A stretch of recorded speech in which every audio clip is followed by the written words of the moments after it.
በ8.7 ሚሊዮን ብር ብቻ በ140 ካሬ ሜትር ላይ ያረፈ ቪላ ቤት አሳያችኋለሁ። ያንዳንዱን የውስጡ መኝታ ቤቶችንና ኪችን ካቢኔቱን ሻወር ሽንት ቤቱን አሳያችኋለሁ። ሙሉን ከኔ ጋር ሆናችሁ ተመልከቱ።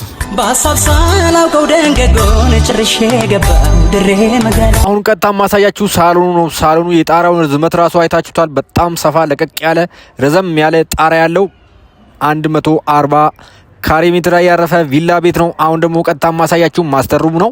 ማስተር ሩሙ እስከ ላይ ድረስ ግጥም ተደርጎ የተሰራ ቁም ሳጥን እስከ ላይ ድረስ ተሰርቶለታል።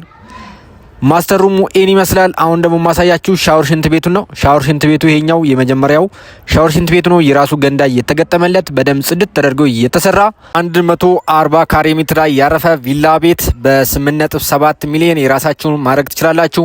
አሁን ደግሞ ማሳያችሁ ቀጥታ ኪችኑ ነው።